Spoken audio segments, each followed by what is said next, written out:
ہمیں سپورٹ کرنے کے لیے ہمارے چینل کو ابھی سبسکرائب کر لیں اور بیل کے آئیکن پر کلک کر کے ہماری لیٹسٹ ویڈیو کی نوٹیفیکیشن بر وقت حاصل کریں۔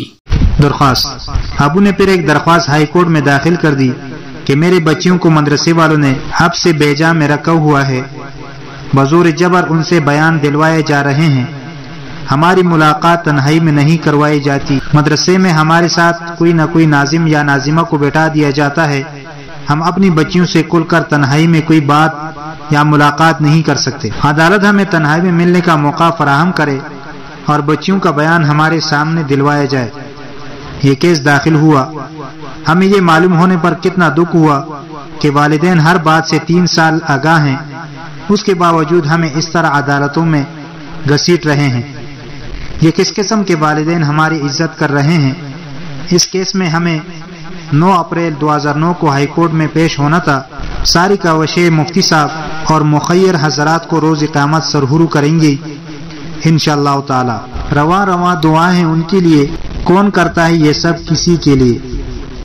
5ویں ملاقات، شاہی ملاقات۔ یہ بدھ 18 مارچ 2009 کا قصہ ہے۔ میرے ابو نے شاہی ملاقات کا انتظام کیا اور مفتی نعیم صاحب نے بڑا پرتپاک استقبال کیا کہ اس دفعہ شاہی فرمان کے ساتھ ابو آئے تھے۔ میرے والد صاحب کے ساتھ آنے والوں میں درج ذیل لوگ شامل تھے۔ ایک بااثر صوبائی وزیر صاحب، نمبر 2 سابق MPA ڈاکٹر رمیش، نمبر 3 راجہ آسن 10 سابق MNA، نمبر 4 منگلا شرما گاندھی، اقلیتوں کے سٹی کونسلر اور سماجی کارکن جن کا تعلق کسی NGO سے بھی تھا، نمبر 5 چند ہندو مسلم حضرات بھی تھے جو اپنی ذات میں کچھ معزز حیثیت رکھتے تھے، بچے، بڑی بہنیں، 2 بہنوئی، ایک بڑا بھائی اور ایک چھوٹا بھائی تھا، نمبر 7 کچھ میڈیا کے لوگ بھی شامل تھے۔ ہم مکمل پردے میں ان کے سامنے آئے۔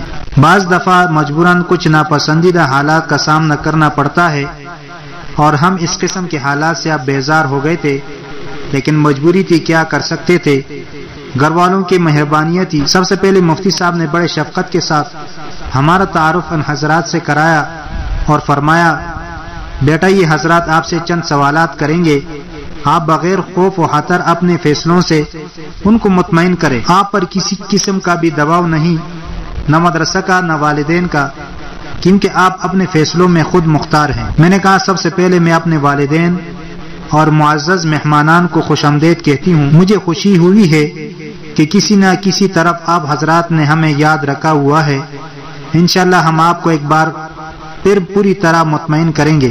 MPA ڈاکٹر رمیش نے کہا، آپ کا نام مونیکا اور نیلم ہے؟ میں نے کہا جی کبھی تھا، لیکن اب ہم مسلم ہیں، میرا نام عائشہ اور میری چھوٹی بہن کا نام مریم ہے۔ ڈاکٹر رمیش نے کہا کہ آپ یہاں کیسے، اپنا گھر چھوڑ کر؟ میں نے کہا ہم 3 سال سے اپنے والدین کے گھر میں مسلمان ہو گئی تھی، جب ہمارے والدین کسی ہندو سے شادی کرانے لگے تو ہمارے لیے یہ حرام ہے، لہذا مجبوراً گھر چھوڑنا پڑا، ہمیں اپنی مذہبی عبادات، تعلیم اور عمل کرنے کی آزادی بھی نہ تھی، بلکہ تشدد کیا جاتا تھا، ان حالات میں ہمارا گھر چھوڑ کر یہاں آنا ہی بہتر تھا۔ شریمتی شرما گاندھی نے کہا، تم گھر چلو، ضمانت میں دیتی ہوں کہ تمہیں دین کی آزادی ہوگی۔ میں نے کہا اب جب کہ آپ دین کی آزادی کا ذمہ لیتی ہے تو ہمیں آپ اسی مدرسے میں رہنے دیں، ہم یہاں بہت خوش ہیں، اگر کسی میڈیکل کالج میں پڑھتے تو پھر بھی ہاسٹل میں رہتے نا، اس لیے دین کی تعلیم کے لیے دین کے ہاسٹل میں رہنے میں کیا حرج ہے، اچھا ہے 100ویں سے تعلیم حاصل کر کے باعمل ہو کر نکلیں گے۔ شرما صاحبہ تو خاموش ہو گئی۔